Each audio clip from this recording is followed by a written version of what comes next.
अभी इधर ईरान का मामला निपटा नहीं कि अमेरिका नेटो से फिर भिड़ गया है। अब देखिए ना, नेटो पर अमेरिकी सख्ती बढ़ने का ऐसा ऐलान हुआ है जिससे पूरे नेटो में हड़कंप है। खबर है कि अमेरिका नेटो से अपनी मौजूदा मिलिट्री अलायंस में बदलाव के साथ साथ सैनिकों की संख्या कम करने जा रहा है। अमेरिकी रक्षा मंत्री पीट हेग्सेथ ने नेटो के लोगों के सामने क्या कुछ कहा है, वो आपको सुनवाने जा रहे हैं। And for too long, NATO has been a paper tiger and a one-way street. No more. And that's what the Hague Summit is all about. That's what defense spending commitments are all about. Transforming NATO back into a real military alliance that's focused on hard power and real deterrence. A NATO 3.0. Europe was not supposed to be a dependency of the United States. That's not what Winston Churchill or Charles de Gaulle or Konrad Adenauer wanted or expected. No, Europe was supposed to be a military power allied with a strong America. NATO's power did not come from committees or from meetings or from small flags on fancy tables. It came from warriors. And for Europe's defense, it had come from NATO allies. That was NATO 1.0. A hard-edged warfighting organization focused on Europe's defense.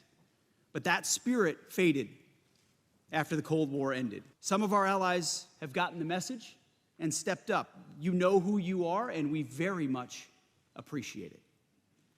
Last year, under President Trump's leadership, NATO set the new global standard for allied defense spending. 5% of GDP all in on defense. It's historic, and it's transformational.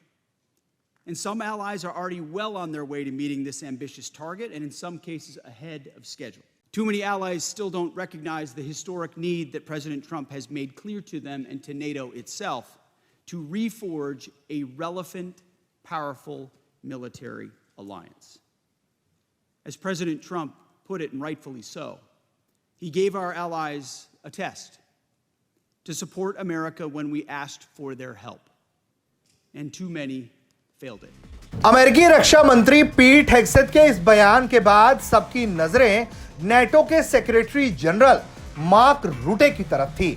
सबने उनसे इस घटना को confirm करने की कोशिश की कि क्या अमेरिका वाकई में नेटो फोर्स मॉडल में अपना योगदान कम करने जा रहा है। इसको लेकर उन्होंने पुष्टि कर दी और कहा कि हां, ये हो रहा है।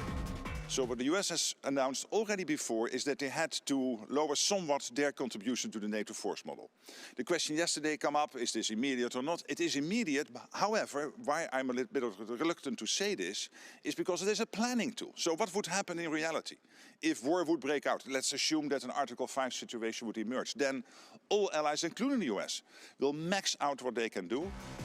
अब इस घटना पर नेटो के सेक्रेटरी जनरल मार्क रूटे चाहे कितनी सफाई दे दें कि मुसीबत में अमेरिका वाकई में पूरी ताकत के साथ आएगा, लेकिन एक बात साफ है कि जिस तरह से अमेरिका ईरान से युद्ध के वक्त में यूरोप की तरफ देखता रहा और यूरोप आंख मूंदे बैठा रहा, यूरोप ने मदद तो क्या ही किया, ऊपर से उसने अमेरिका को मानवाधिकार के पाठ तक पढ़ाए और अपने बेसिस का इस्तेमाल करने तक से रोक दिया, जिसके जरिए उसे ईरान के सामने कई तरह की मुसीबतों का सामना करना पड़ा।